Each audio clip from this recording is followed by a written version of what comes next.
प्रस्तुत है सुभद्रा कुमारी चौहान द्वारा लिखी कहानी वैश्या की लड़की। छाया प्रमोद की सहपाठिनी थी।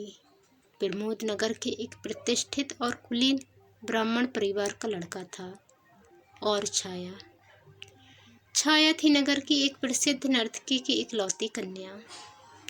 नगर में एक बहुत बड़ा राधा कृष्ण का मंदिर था, जहाँ न जाने कितना सदाव्रत रोज बट जाता था।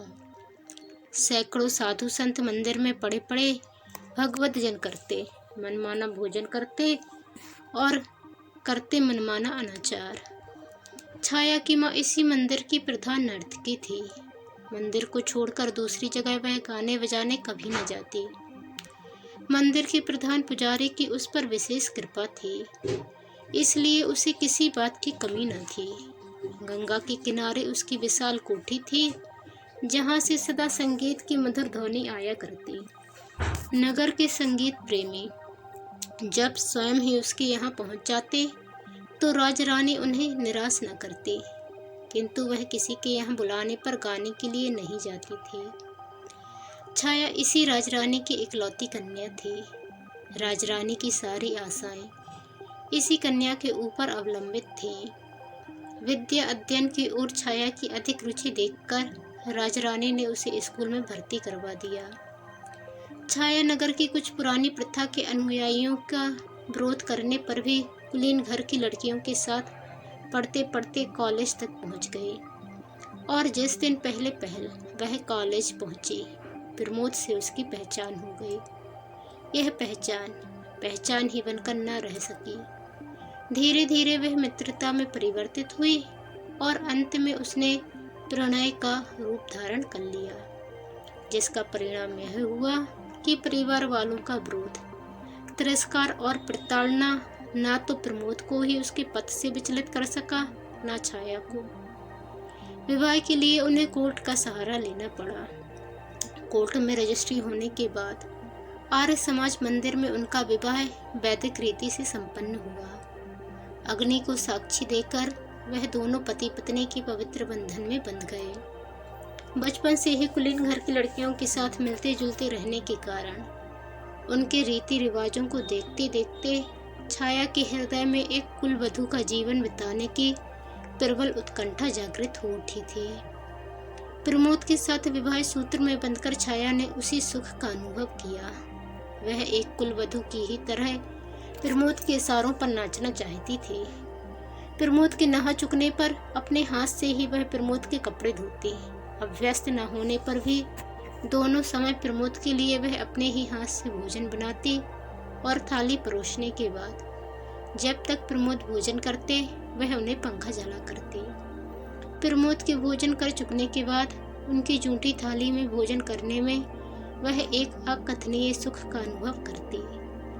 इसके पहले इस प्रकार काम करने का उसके जीवन में कभी अवसर न आया था, किंतु धीरे धीरे उसने अपने आप को ऐसा अभ्यस्त कर लिया कि उसे कोई काम करने में कठिनाई न पड़ती। राजरानी को पुत्री की परिस्थितियों का पता लगता ही रहता था। वह सोचती कि मेरे साथ रहकर छाया यहाँ रानियों की तरह हुकूमत कर सकती थी। बड़े बड़े विद्वान रईस तक यहाँ आकर उसकी कदम बोसी कर जाया करते, किंतु उसकी तो मति ही पलट गई है। अपने आप ही उसने दासियों का सा जीवन स्वीकार कर लिया है। छाया को किसी प्रकार फिर से अपने चंगुल में फांस लेने के प्रयत्न में वह अब भी लगी रहती। वह सोचती, ऐसा आराम में पली हुई लड़की कितने दिनों तक कष्ट का जीवन बिता सकेगी, कभी न कभी चेतेगी और आवेगी।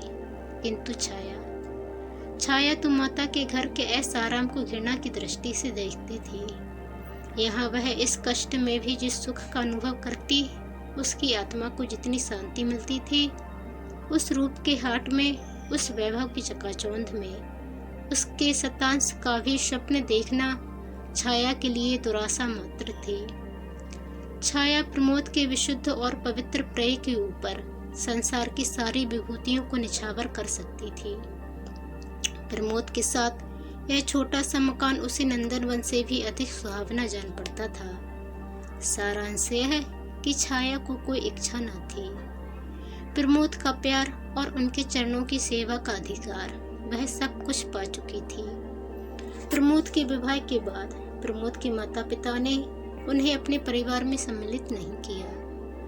अपने इकलौते बेटे को त्याग देने में उन्हें कष्ट बहुत था, किंतु प्रमोद के इस कृत्य ने समाज में उनका सिर नीचा कर दिया था। अतएव वह प्रमोद को क्षमा न कर सके।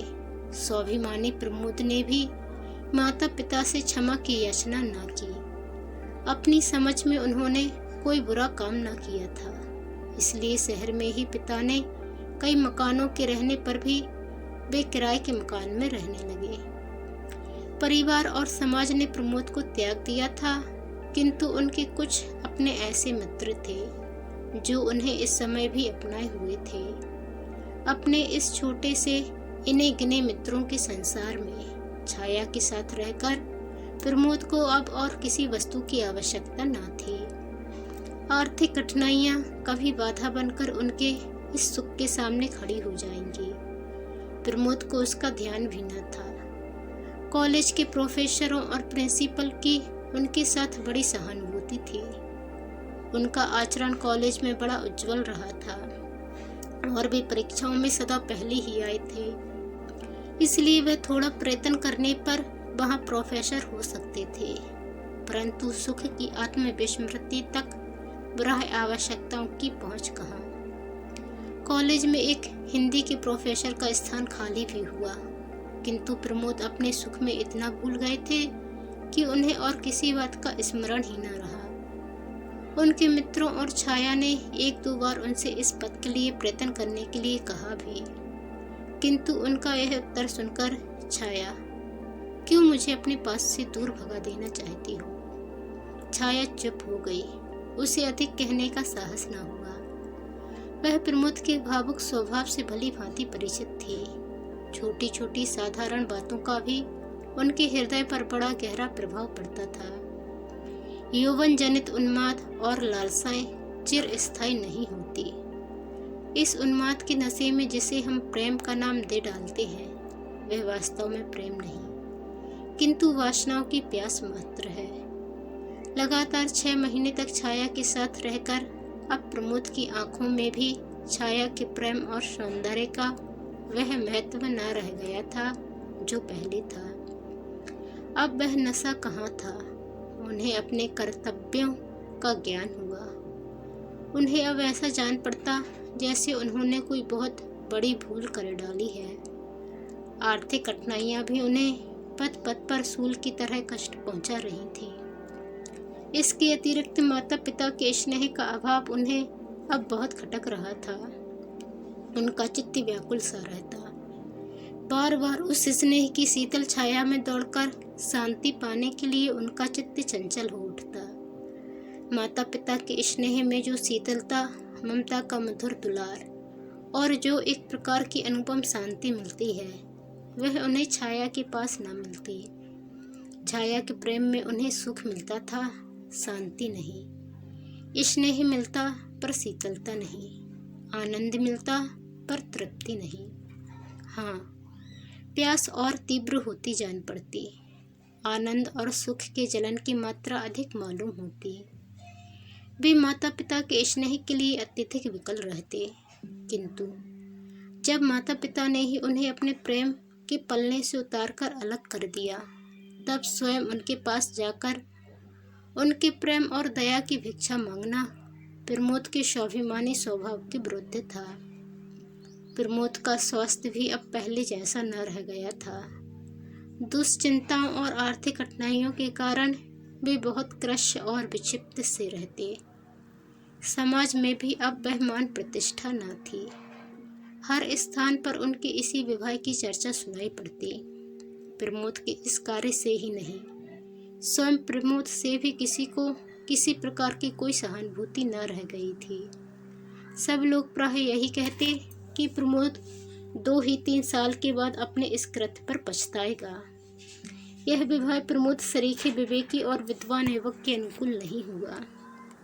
ठहरी तो आखिर वैश्या की ही लड़की ना, कितने दिन तक साथ देगी। वेश्याएं भी किसी की होकर रही हैं या यही रहेगी। इस प्रकार न जाने कितने तरह के आक्षेप प्रमोद के सुनने में आते। इन सब बातों को सुन सुनकर प्रमोद की आत्मा विचलित सी हो उठी। उन्हें इन सब बातों का मूल कारण छाया ही जान पड़ती। वे सोचते, कहाँ से मेरी छाया से पहचान हुई, न उससे मेरी पहचान होती और न विपत्तियों का समूह इस प्रकार मुझ पर टूट पड़ता। वे अब छाया से कुछ खिंचे खिंचे से रहने लगे। उनके प्रेम में अपने आप स्थिरता आने लगी। छाया का मूल्य उनकी आंखों में घटने लगा, पर प्रमोद स्वयं से यह सब चाहते न थे। छाया में वेश्या की लड़की होने के अतिरिक्त और कोई अवगुण मिलता न था। वे विवश थे, हृदय के ऊपर किसका वश चला है। वे अपने व्यवहार पर स्वयं ही कभी कभी दुखित हो जाते, फिर वही भूल करते। कभी कभी औरों के सामने भी छाया से वह ऐसा व्यवहार कर बैठते जो अनुचित कहा जा सकता था। छाया सुख की छाया में ही पलकर बड़ी हुई थी। अपमान, अनादर और तिरस्कार के ज्वाला में संसार से वह परिचित न थी। अब पद पद पर उसे प्रमोद से प्रेम के कुछ मीठे शब्दों के स्थान पर तिरस्कार से भरा हुआ अपमान ही मिलता था। प्रमोद के इस परिवर्तन के बाद भी छाया ने समझ लिया था कि प्रमोद के हृदय में उसने एक ऐसा स्थान बना लिया है जिस तक किसी और की पहुंच नहीं है। उसे इसी में संतोष था। एक कुलवधू इसके अतिरिक्त और चाहती ही क्या है। पत्नी के रूप में पहुंचकर छाया ने अपना अस्तित्व ही मिटा दिया था। प्रमोद के चरणों में उसके लिए थोड़ा सा स्थान बना रहे, यही उसकी साधना थी। और इस साधना के बल पर ही वह प्रमोद का किया हुआ अपमान और तिरस्कार हंसकर सह सकती थी। उसके ऊपर उस अपमान और तिरस्कार का अधिक प्रभाव न पड़ता। प्रमोद के जरा हंसकर बोलने पर वह सब कुछ भूल जाती थी। उसे कुछ याद रहता तो केवल प्रमोद का मधुर व्यवहार। प्रमोद के माता पिता आखिर पुत्र को कितने दिनों तक छोड़कर रह सकते थे, और अब तो प्रमोद के साथ साथ उन्हें छाया पर भी ममता हो गई थी। उनका क्रोध महीने डेढ़ महीने से अधिक न ठहर सका। वह समाज के पीछे अपने प्यारे पुत्र को नहीं छोड़ सकते थे। हृदय कहता था, चलो मना लाओ, बेटा आत्म अभिमानी है तो पिता को नम्र होना चाहिए। किंतु आत्म अभिमान पाकर उसी समय गला पकड़ लेता। पुत्र के दरवाजे स्वयं उसे मनाने के लिए जाना उन्हें अपनी प्रतिष्ठा के अनुकूल न जान पड़ता। फिर पुत्र ही तो है, यदि वह पिता के पास तक आ जाए तो क्या उसकी शान में फक्र आ जाएगा। सारांश है कि चंद्रभूषण और सुमित्रा अब बहू बेटे के लिए व्याकुल होते हुए भी उन्हें भुला न सके। एक दिन एक व्यक्ति ने आकर कहा कि प्रमोद बहुत दुबला हो गया है और कुछ बीमार सा है। माता का हृदय पानी पानी हो गया। उसने उसी समय एक नौकर के हाथ कुछ रुपए भेजकर कहला भेजा कि प्रमोद आकर उनसे मिल जाए। रुपए तो प्रमोद ने ले लिए क्योंकि उन्हें आवश्यकता थी, परंतु वे घर न जा सके। उन्होंने समझा माँ ने पिता की चोरी से घर में बुलवाया है, इसलिए जिस घर में वे पैदा हुए वहाँ की जलवायु में पलकर इतने बड़े हुए, उसी घर में चोर की तरह जाना उन्हें भाया नहीं। वे नहीं गए, जाना अस्वीकार कर दिया। इससे सुमित्रा को बड़ा दुख हुआ। वे उठते बैठते चंद्रभूषण से इस बात का आग्रह करने लगी कि वे प्रमोद को स्वयं लेने जाएं। उसे मनाने में उनकी प्रतिष्ठा न कम पड़ेगी। दशरथ ने बेटे के लिए प्राण दे दिए थे, यहाँ तो जरा से सम्मान की ही बात है। पिता का हृदय तो स्वयं ही पुत्र के लिए विकल हो रहा था। वे तो स्वयं चाहते थे अब सारी जिम्मेदारी सुमित्रा के सर पर छोड़कर वे पुत्र को मनाने चले। कहीं छाया पैर छूने आई तो लाख वैश्या की लड़की है, पर अब तो मेरी पुत्र वधू है, क्या मैं खाली हाथ ही पैर छुआ लूंगा।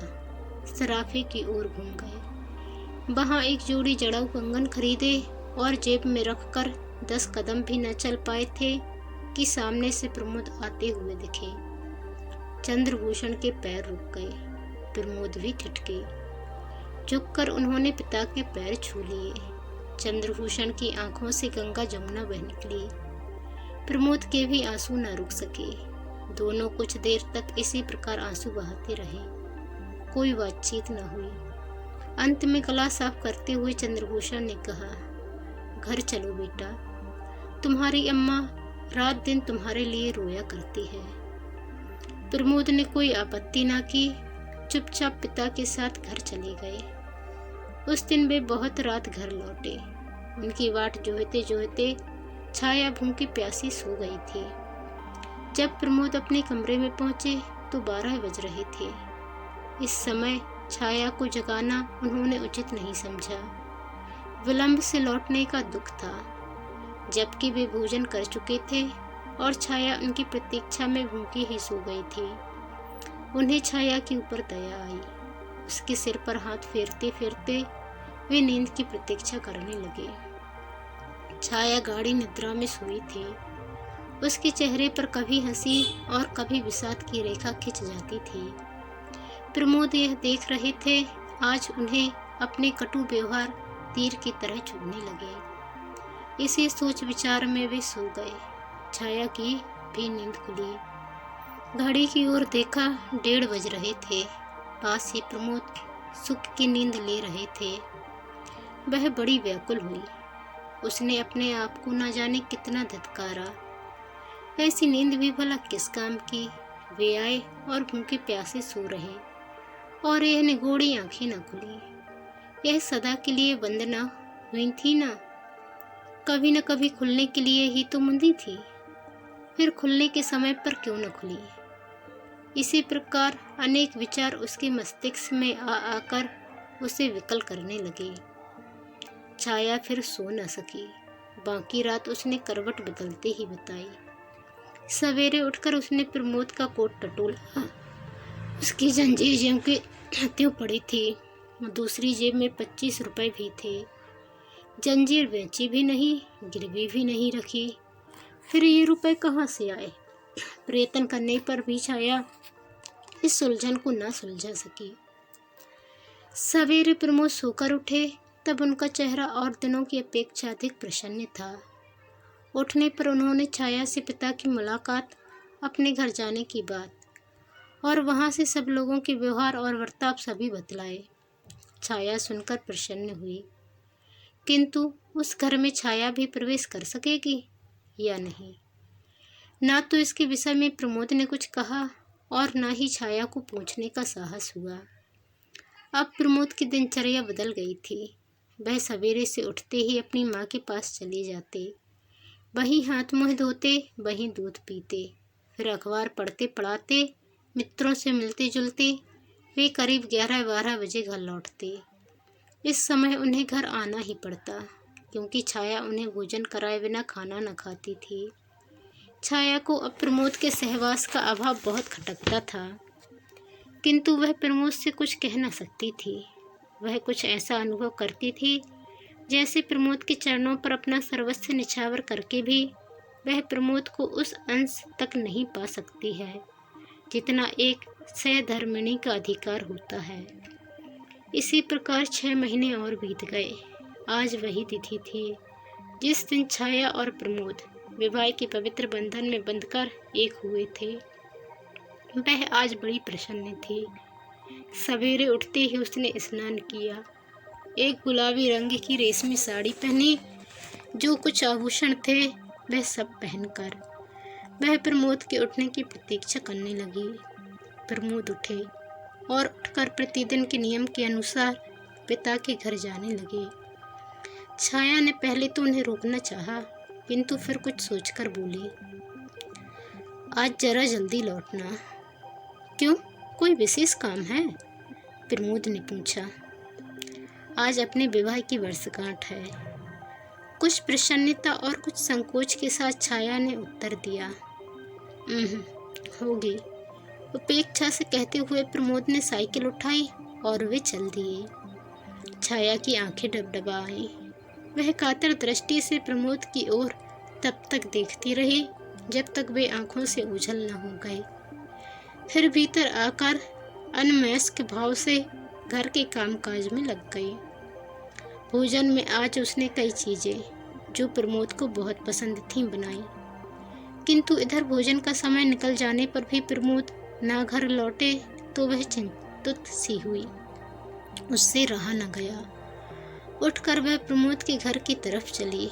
जहाँ न जाना चाहती थी वहीं गई, जो कुछ ना करना चाहती थी वही किया। घर के सामने पहुंचकर उसने देखा कि चंद्रभूषण तख्त पर बैठे हैं। छाया को देखते ही वे कुछ स्तंभित से हुए, किंतु तुरंत ही आदर भाव प्रदर्शित करते हुए बोल उठे, आओ बेटी, कैसे आई हो? आओ बैठो।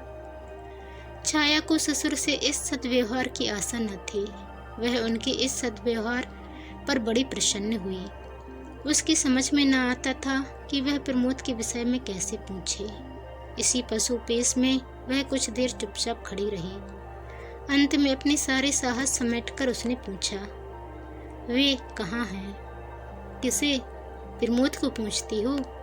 वह तो इधर कल शाम से ही नहीं आया। पर हाँ, वह प्राय मिस्टर अग्रवाल के यहाँ बैठा करता है। तुम ठहरो, मैं उसे बुलवाए देता हूँ, चंद्रभूषण ने उत्तर दिया। उधर प्रमोद की माँ दरवाजे की आड़ से खड़ी खड़ी छाया को निहार रही थी और मन ही मन सोच रही थी, कैसी चांद सी है, चाल ढाल से भी कुलीन घर की बहू बेटियों से कुछ अधिक ही जचेगी, कम नहीं। बातचीत का ढंग कितना अच्छा है, स्वर कितना कोमल और मधुर है। चूल्हे में जाए वह समाज जिसके कारण मैं इस हीरे के टुकड़े को अपने घर में अपनी आंखों के सामने नहीं रख सकती। छाया फिर बोली, आप उन्हें न बुलवाकर मुझे ही वहां पहुंचवा दे। अच्छी बात है, कह के चंद्रभूषण अपने एक विश्वास पात्र नौकर के साथ छाया को मिस्टर अग्रवाल के घर भेजकर भीतर आए। पत्नी से कहा, वह लड़की जिसके साथ तुम्हारे बेटे ने ब्याह किया है आज आई थी। पत्नी ने तिरस्कार के स्वर में कहा, वह बेचारी तो उपत के तुम्हारे दरवाजे तक आई और तुमसे इतना भी न बन पड़ा कि उसे घर के भीतर तक लेवा लाए। चंद्रभूषण सिर खुजाने लगे, वाह, मैंने तो तुम्हारे ही डर के मारे नहीं बुलाया, नहीं तो बुलाने को क्या हुआ था, अपनी ही तो बहू है। फिर वे उठकर भीतर गए। अलमारी से वही कंगन की जोड़ी जो उस दिन उन्होंने खरीदी थी लाकर पत्नी के सामने धर दी। बोली, लो, अब जब आवे तो उसे यह कंगन पहना देना। सुमित्रा ने चकित दृष्टि से एक बार कंगन और एक बार पति की ओर देखा, फिर प्यार किंतु तिरस्कार स्वर में बोली, मेरे लिए तो ऐसा कंगन कभी न लाए थे, अपनी बहू के लिए कैसे चुपचाप खरीद लाए, किसी को मालूम भी न होने पाया। अरे तो ऐसे कंगनों के लिए कलाई भी तो वैसी ही चाहिए। कहते कहते चंद्रभूषण बाहर चले गए। कंगन उठाकर सुमित्रा ने रख लिए और उसी दिन से फिर छाया की बाट जोहने लगी। छाया ने मिस्टर अग्रवाल के घर पहुंचकर देखा, प्रमोद ताश के खेल में तल्लीन है। वहां पर कई युवक और युवतियां थीं। प्रमोद सबसे हंस हंस कर बातें कर रहे थे। वहां पर मिस्टर अग्रवाल की कन्या शांता को छोड़कर छाया किसी को पहचानती न थी। शांता से छाया का परिचय भी प्रमोद ने ही करवाया था। शांता प्रमोद की बाल सहेली थी और वे उसका बहुत आदर करते थे, किंतु आज प्रमोद का शांता के पास इस तरह बैठे रह जाना और छाया की उपेक्षा करना छाया को बड़ा कष्टकर जान पड़ा। वह सोचने लगी, यहाँ न आती तो अच्छा होता। वह बैठ न सकी, 10 मिनट तक चुपचाप खड़ी देखती रही। अंत में शांता की नज़र उस पर पड़ी। उसने उठकर छाया को आदर के साथ बैठाया। प्रमोद को छाया का इस प्रकार उसकी खोज में ही सही उसके मित्रों के घर तक पहुंचना अच्छा न लगा। उन्होंने वहीं सबके सामने उसे डांट दिया। वे सिर से पैर तक जल उठे। कुछ देर वहां बैठकर फिर वे अपने घर आए। घर पहुंचकर उन्होंने छाया को खूब आड़े हाथों लिया। जो कुछ जी में आया क्रोधावेश में कहते गए। क्रोध में न मनुष्य में बुद्धि रह जाती है न विवेक।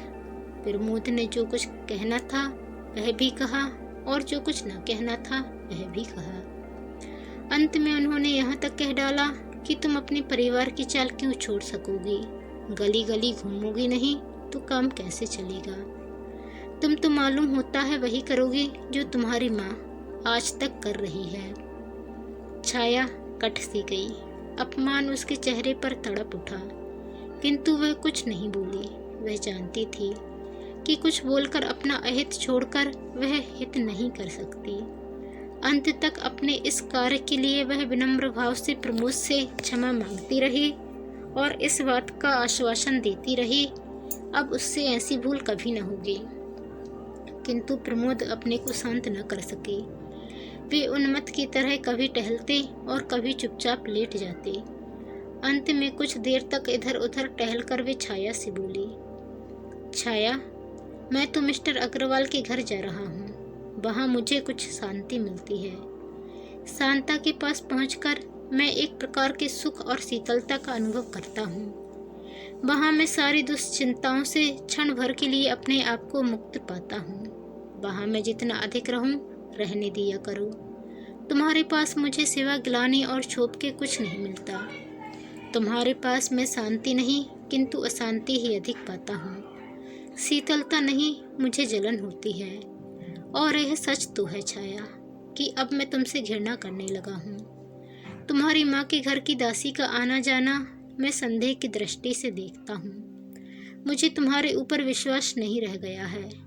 अब तुम मेरे पीछे मत पड़ो, तुम्हें स्वतंत्र किए देता हूँ। तुम चाहो तो अपनी माँ के पास जाकर सुख से रह सकती हो।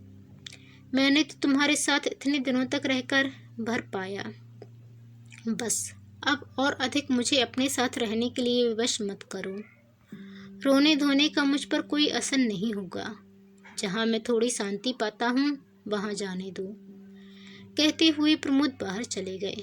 छाया वहीं धरती पर लौटकर फूट फूट कर रोने लगी। आज उसे मालूम हुआ कि वह कितनी असहाय, कितनी विवश और कितनी दुर्बल है। संसार उसे शून्य सा होता जान पड़ा। उसे ऐसा लगता था जैसे उसका सर्वस्व कोई बरबस उससे छीने लिए जाता है। वह चीख पड़ी और रोते रोते बेहोश हो गई। पड़ोस की कुछ स्त्रियों ने आकर उसके मुंह पर पानी के छींटे दिए। छाया उठ बैठी। उस दिन वह भोजन न कर सकी। इस प्रकार विवाह की पहली वर्षगांठ संपन्न हुई। प्रमोद बहुत रात गए घर लौटे। छाया तब तक सोई न थी। वह अब भी रो रही थी। छाया की अवस्था पर प्रमोद को दया आ गई। उन्हीं की ओर से इस संग्राम की संधि का प्रस्ताव पेश हुआ। सुलह हुई और दोनों ने साथ भोजन किया। रात अच्छी कटी, किंतु सवेरे से फिर वही रफ्तार बेढंगी जो पहले थी सो अब भी है, आरंभ हो गई। प्रमोद फिर कुछ तेज बातें कह के चल पड़े और छाया रोती रह गई। राजरानी अपनी पुत्री की दुर्अवस्था के विषय में प्रतिदिन सुना करती थी। उसने फिर अंतिम शस्त्र फेंका। दासी से कहला भेजा, अभी भी कुछ बिगड़ा नहीं है। छाया चाहे तो आकर मेरे साथ सुख से रह सकती है। यह इतनी बड़ी कोठी और लाखों की संपत्ति उसी की है। वह इतना कष्ट क्यों झेल रही है? अभी उसकी माँ तो जीवित है, इतना तो सोचे।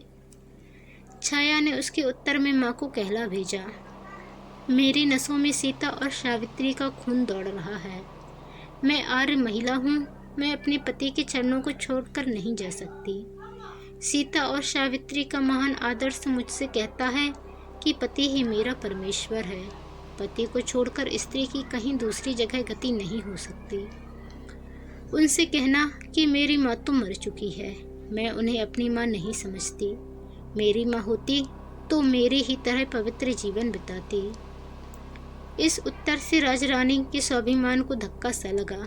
उसने सोचा, अभी और ठोकरें खाने के बाद उसकी अकल ठिकाने आवेगी, तब अपने आप चली आवेगी। जैसे ही दासी घर से बाहर निकली, प्रमोद ने घर में प्रवेश किया। वह सिर से पैर तक चल उठे। घर के अंदर जाते ही उन्होंने बेकसूर ही सारा क्रोध छाया पर उतार दिया। छाया के हर छोटे छोटे कार्य को अब भी संदेह की दृष्टि से देखते थे। उन्हें उसके ऊपर विश्वास न रह गया था। उसकी हर एक भाव भंगी में उन्हें कुछ छल, कुछ धोखा दृष्टिगोचर होता था। उन्होंने दासी के आने का कारण पूछा और छाया के सच सच कह देने पर भी वे विश्वास न कर सके। क्रोध में उन्मत्त से हो रहे थे। क्रोध के साथ बोले, छाया तुम जाओ, जाओ अपनी माँ के साथ रहो, मेरा पिंड छोड़ दो। तुम्हारे साथ रहने से मुझे कष्ट भर होता है और कुछ नहीं। मैं अपने आप को तुम्हें छोड़ नहीं सकता। तुम अपने आप ही अपनी माँ के पास चल जाओ, तो मेरे ऊपर किसी प्रकार की जिम्मेदारी ना रह जाएगी। मेरा कहना मानो, मुझे इस बंधन से मुक्त कर दो छाया। तुम भी सुख से रह सकोगी, मैं भी सुख से रहूँगा। छाया ये बातें चुपचाप सुन रही थी। उसकी आंखों से आंसू बहते जाते थे। उसने हिचकियों के साथ कहा, प्रमोद, तुम बंधन से मुक्त होना चाहते हो तो मैं कर दूंगी। व्यंग और उपेक्षा की हंसी के साथ प्रमोद ने कहा, हाँ यही चाहता हूँ छाया, मुझे बंधन से मुक्त कर दो। जिस दिन तुम मेरी इतनी बात मान लोगी, मुझे बड़ी शांति मिलेगी। शाम को घर लौटकर प्रमोद ने देखा, छाया अपने जीवन की अंतिम सांसें ले रही थी। उसकी आंखें कदाचित एक बार प्रमोद को देख लेने की प्रतीक्षा में खुली थीं। प्रमोद के आते ही एक हिचकी के साथ उसकी आंखें सदा के लिए बंद हो गईं। प्रमोद पागलों की तरह छाया की लाश पर गिर पड़े। आज भी प्रमोद नन्ही सी पोटली जिसमें छाया का चित्र और उसका अंतिम पत्र है, बड़ी सावधानी से हृदय से लगाए हुए नगर के सुनसान स्थानों में या खंडहरों में देखे जाते हैं। वे न कभी किसी से बोलते हैं और न किसी की बात का उत्तर देते हैं। हाँ, अपने आप ही वे कभी कभी एक विचित्र प्रकार की आवाज़ से कुछ कहते हैं जिसको बस वे ही समझते हैं और कोई नहीं। तो दोस्तों, आपको ये कहानी कैसी लगी कमेंट कर ज़रूर बताएं। चैनल पर नए आए हैं तो प्लीज़ चैनल को सब्सक्राइब कर बेल आइकन को क्लिक कर लें।